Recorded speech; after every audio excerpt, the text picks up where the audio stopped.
Hello hello, welcome back to sweet chillies. मैं हूँ रुधिर। कैसे हैं आप लोग गाइस? तो आज हम लोग सम्राट की पाठशाला से एक अनदर वीडियो देखने वाले हैं। Without any further due start करते हैं वीडियो, क्योंकि मुझे बहुत ही ज़्यादा तगड़ा ज़ुकाम है। ठीक है, सर्दी, ज़ुकाम, खांसी, मौसम जब ऐसे बदलता है तो मैं सफ़र करती हूँ। ठीक है, तो मेरी घटिया सी आवाज़ मत सुनो, जस्ट वीडियो देखते हैं और उसके बाद में थोड़ी देर तक मेरे साथ बेयर कर लेना। ओके, स्टार्ट करते हैं।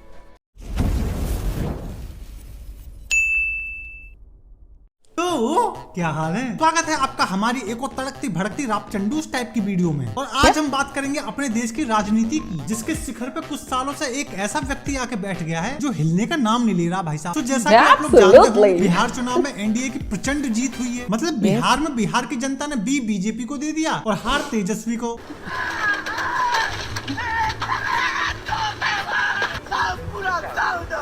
अब यार मेरे को एक चीज समझ में नहीं आ रही, बिहार वही, बिहार की जनता वही, मुख्यमंत्री उप मुख्यमंत्री भी वही, तो ये चुनाव राहुल गांधी और बाकी के दलों को जलील करने के लिए कराया गया था। जोड़ी मोदी या नीतीश जी के हिट होई, जोड़ी मोदी या नीतीश जी के हिट होई। अबे पब्लिक अलग मजे ले रही है भाई। सर देखो, मैं पर्सनली सजेस्ट करूं, करंट टाइम में ये गाड़ी सबसे ज्यादा बेस्ट है। क्यों, इसमें ऐसा क्या खास है? क्योंकि इसमें कांग्रेस से ज्यादा सीट है। बुक कर दो। मत कर लाला, मत कर, कांग्रेस सपोर्टर बुरा मान जाएंगे। इधर देखो। अरे एक बार देख भी लो, कांप का है रही। अच्छा, बिहार के चुनाव में इस बार काफी कुछ हुआ, तो आइए एक एक करके सबकी बात करते हैं। आइए ना हमरा बिहार में।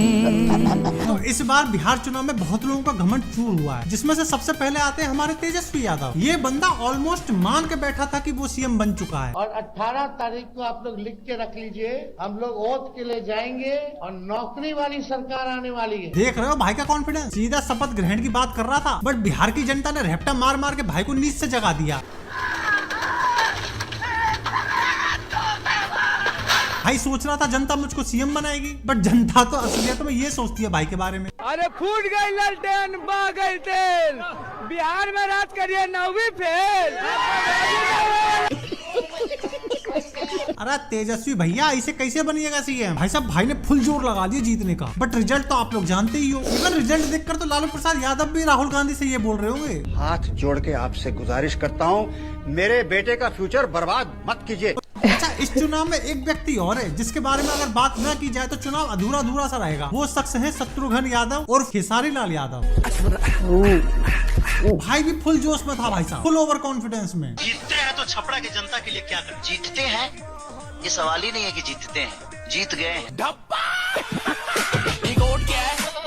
मेरी पकड़ देख। पर भाई को हराया किसने? एक महिला प्रत्याशी छोटी कुमारी ने, जो नेम और फेम के आगे, खेसारी के आगे नहीं टिकती थी, बट फिर भी जीत गई। और भाई का गाया हुआ गाना आज जाकर सच हुआ।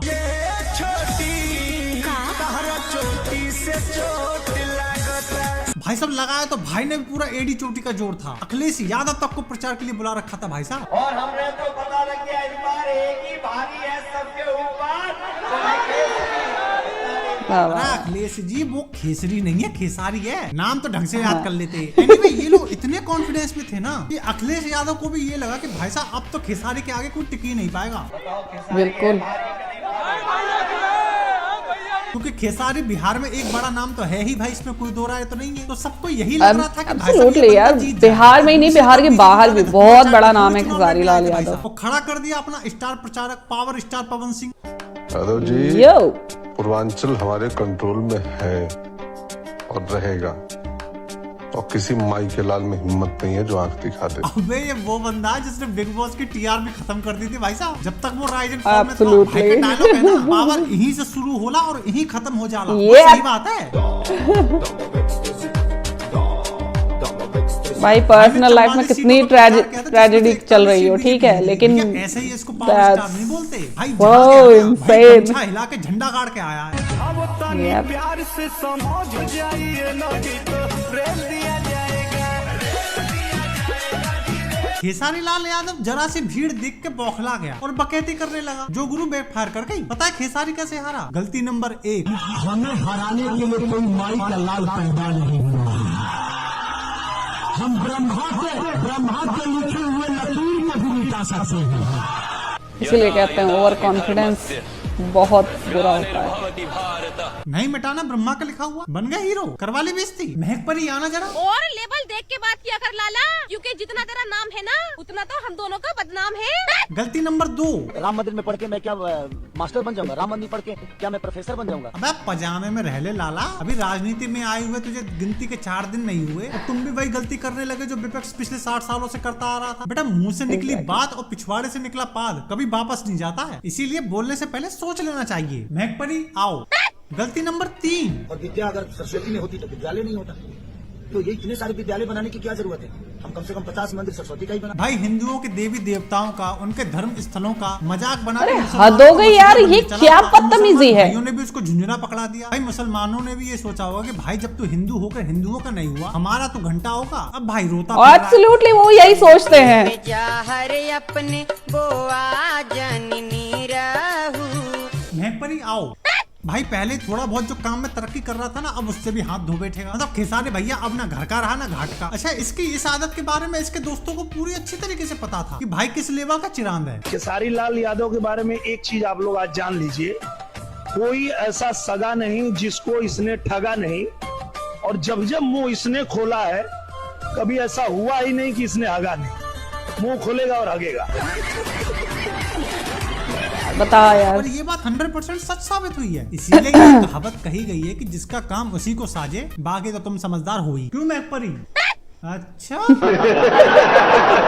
अच्छा इस चुनाव में एक कैंडिडेट और था जो ओवर कॉन्फिडेंस का शिकार था। भाई साहब का नाम है प्रशांत किशोर। भाई पहले राजनीतिक सलाहकार हुआ करते थे नीतीश कुमार के। फिर भाई को ये लगा कि मैं कब तक दूसरों को राजा बनाता रहूंगा, मैं ही खुद क्यों ना बन जाऊं। तो सरपंच जी ने अपनी पार्टी बनाई, चुनाव लड़ा और सरपंच जी 0 का आविष्कार करके चल दिए। ओहो सरपंच जी तो चल दिए, अब कौन उठाएगा गांव की जिम्मेदारी? पहले भाई साहब का कॉन्फिडेंस देखो आप। आपको सिर्फ 10-12 सीटों से नहीं चाहिए, 50 भी नहीं चाहिए, 110 भी नहीं चाहिए, 120 भी नहीं चाहिए, 130 भी नहीं चाहिए। आपने बोला आपको 130 से ऊपर, वो भी हार है। किस नंबर को जीत मानेंगे? मैंने बताया आपको, अगर 150 से कम सीटें आए तो हार है। पहले चाचा हमारे 150 से नीचे बात नहीं करते थे, 150 से नीचे तो हार बता रहे थे अपनी। भाई को इतना विश्वास था अपने ज्ञान पर, और बिहार की जनता ने भाई के ज्ञान की बनाई बत्ती और भाई के ही चुनाव चिन्ह बस्ते में डाल के पैक कर दिया। सॉरी प्रशांत किशोर जी, क्या मतलब? हीरो। सच बोलूं तो यार ये आदमी 0 तो डिजर्व नहीं करता था, बट जनता जनार्दन होती है, जिसे सर आंखों पे एक बार बैठा लिया तो बैठा लिया। और इस वक्त जनता के सर आंखों पे बैठे हैं मोदी जी, चाहे वो आदमी हो। गंगा जी से मिलना, स्नान करना और मोदी जी से दर्शन करना, और दोनों का भाग उज्जवल है। चाहे औरत हो। पैसा मिला है? नहीं मिला है, नहीं चाहिए, पैसा नहीं चाहिए, नहीं तेजस्वी को पैसा नहीं चाहिए, नहीं किसी के पैसा नहीं चाहिए, अपना मेहनत के पैसा चाहिए, मेहनत के। आइए सब आइए, लेकिन हम देंगे मोदी के वोट। अरे कुछ कर दिया है क्या मोदी ने? सुन जाइए, हमारा भेजा घुमा दिया है। चाहे जवान हो। बिहार विधानसभा का इलेक्शन है, क्या बीजेपी या स्कूल के बच्चे हों। ये तो क्रेज है मोदी जी का। भाई साहब मोदी जी के क्रेज की हम क्या ही बात करें कि आज भी लोग मोदी जी के नाम से वोट दे रहे हैं, ना कि कैंडिडेट के नाम से। मैथिली का एग्जांपल ले लो आप। मोदी जी से मतलब है, मैथिली से मतलब नहीं है। मोदी जी उसको भेज दिया था, हम लोग तो मोदी जानते हैं। मैथिली ठाकुर तो मधुबनी के हैं, लेकिन हम लोग Maithili Thakur she is good, okay she is good. Modi ने मुझे चुनाव में उतार दिया तो मैं जीत जाऊंगी। अभी आपको अगर वो भेज देते हैं तो आपको भी हम लोग देंगे। जहाँ के हो आप, जहाँ के हो वैसे नहीं जीत जाओगे। अच्छा नरेंद्र मोदी के तरफ से जीत जाओ। फिर विपक्ष कहता है कि वोट चोरी हो गई, क्योंकि बराबरी तो हो नहीं रही, तो बदनामी करना शुरू कर दो। पिछले 10 सालों से ईवीएम वाला चिपकाने की कोशिश कर रहे थे, वो नहीं चिपक पाया। अब वो नया वोट चोरी वाला खेल शुरू कर दिया, पर चिपकेगा वो भी नहीं, क्योंकि अपने यहाँ की जनता बेवकूफ नहीं है। मतलब थोड़ी बहुत है, पर ज्यादातर समझदार है। आ तो गया रिजल्ट, अब क्या देख रहे हो? अरे वो रिजल्ट तो आ गया, लेकिन वो ईवीएम हैक और वोट चोरी वाले तो हैक नहीं। विपक्ष से अब भी बोल रहा हूँ, अभी भी कोई ज्यादा वक्त नहीं हुआ है। अगर आपको लग रहा है कि वोट चोरी हुई है, तो अभी ना तो कोई सीसीटीवी रिकॉर्ड डिलीट हुआ होगा, ना कोई रिकॉर्ड डिलीट हुआ होगा। चुनाव आयोग के पास सब कुछ पड़ा होगा इस बिहार चुनाव को लेकर। तो अगर आपको ऐसा लग रहा है तो भैया कोर्ट में जाओ, चुनाव आयोग के पास जाओ और अपनी प्रॉब्लम का समाधान करवाओ। अगर 1 साल बाद फिर आके तुम हल्ला मचाने लगे तो वो नहीं माना जाएगा। क्यों लाली? के अंदर आके तू नाच ले पहले। भाई साहब मोदी जी का क्रेज इस लेवल का है ना कि मोदी जी कुछ चीज बस कह भर दें, जनता उस चीज को करने के पीछे पागल हो जाती है। जैसे कि मोदी जी ने अभी डेवलपरों से कुछ कहा था। मैंने देश के नौजवानों से कहा है कि दुनिया का गेमिंग क्रिएशन का, क्रिएटिविटी वर्ल्ड का कैपिटल भारत क्यों न बने। वैसे डेवलपर होते कुलंडी है भाई, इतने गेम कौन बनाता है भाई। अबे मोदी जी ने अपने ऊपर गेम बनाने के लिए थोड़ी कहा था, कोई मारियो लेके शुरू हो गया।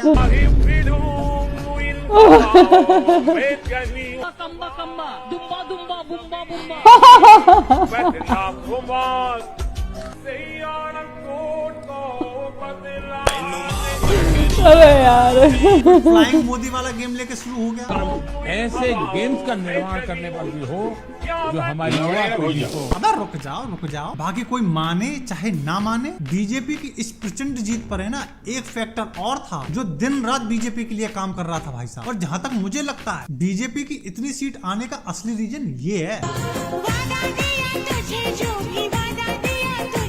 ये है वो असली बीजेपी की स्टार प्रचारक। इसी वजह से आगे भाई साहब मान लो तुम मेरी बात। बाकी वीडियो पसंद आई हो तो आप लाइक मारो। क्यों महक परी? अगर आप हमारे चैनल पर नए हो तो सब्सक्राइब करो यार। बाकी अगर आप मीम देखने के शौकीन हो तो आप हमारा मीम रिव्यू चैनल जरूर सब्सक्राइब करें। बाकी हम मिलते हैं आपसे नेक्स्ट वीडियो में, तब तक के लिए दिस इज योर द सम्राट शुक्ला। Over and out. अब तनी प्यार से समझ जाइए, नहीं तो प्रेम दिया जाएगा। ओके सो यहाँ पे ये वीडियो खत्म। ओ ब्रो देखो यार, सच्ची बात बताऊँ तो वाकई देखो राजनीति में ना थोड़ा सा सोच समझ के चलना चाहिए। मतलब मुझे कोई एक्सपीरियंस नहीं है, लेकिन जो अभी तक देखते हुए आए हैं, ठीक है, उससे थोड़ा बहुत तो यही लगता है कि थोड़ा सोच समझ कर देखना चाहिए। क्योंकि कहते हैं ना कि बंदूक से निकली हुई गोली और मुंह से निकली हुई बात कभी वापस नहीं आती है। तो वैसा ही कुछ इसमें भी होता है कि भाई तुम सोच समझ के थोड़ा सा बोलोगे तो आई थिंक ज़्यादा फायदे में रहोगे, है ना। क्योंकि आप जोश जोश में बोल तो बहुत कुछ दो, ठीक, लेकिन वो बात अगर जनता के दिमाग में चिपक गई ना तो फिर भाई जनता तो जनार्दन है ही है, राइट। वो तो कायदे में लगा देती है कि हाँ भैया ठीक है, तुमने यही बोला था, ले तुमको उसी का फल मिल गया, राइट। तो पहली बात तो यार बहुत सारी जो चीज़ें, मैं सच्ची बताऊँ मुझे एक ही चीज़ इनकी सबसे ज़्यादा खराब लगी, लाइक स्पेशली खेसारी लाल यादव की जो खराब लगी, राम मंदिर के खिलाफ, हमेशा राम मंदिर के खिलाफ, ठीक है, मंदिरों के खिलाफ, मंदिरों के बनने के खिलाफ। भाई तुम और कुछ भी बोल सकते थे, ठीक है, इस टॉपिक को ना टच करते और भी सब बोल सकते थे तो मे भी इतनी बुरी हार ना होती, सीरियसली। क्योंकि यार देखो मंदिर ना बहुत चीजों का कारण होता है, ठीक है। ऑब्वियसली मंदिर में पढ़कर कोई प्रोफेसर नहीं बन सकता है, लेकिन जो मंदिर की दान पेटी से जो पैसा जाता है ना उससे बहुत बच्चे पढ़ते हैं, ठीक है, बहुत से लोग पढ़ते हैं, उससे बहुत सारे अस्पतालों में डोनेशन जाता है जिससे इलाज होता है, टैक्स जाता है, ओके, जिन सड़कों पे आप चलते हो, ओके, तो बहुत सारी चीजें हैं। मंदिर टैक्स भरता है, ओके, मंदिर टैक्स भरता है, उससे बहुत सारी चीजें होती हैं। लोग मंदिर जाके सुकून मिलता है, लोगों को जीने की उम्मीद मिलती है लोगों को। क्या ये सब नहीं चाहिए? जो बच्चे डिप्रेशन में होते हैं, ठीक है, जो पढ़ के डिप्रेशन में होते हैं, जिनसे नहीं हो रहा होता है, वो मंदिर जाके एक बार अपना हाथ पैर जोड़ते हैं ना, जब उनको उम्मीद मिलती है, वहां से उनको सुकून मिलता है, वहां से उनको एक लाइक सपोर्ट मिलता है वहां से ना, तो वो बच्चे अपने पैरों पे दोबारा खड़े होते हैं। क्या आपके समय में कभी भी गलत मतलब समय नहीं आया आपके जिंदगी में? तो आपने किसे याद किया था? ईश्वर को याद नहीं किया था?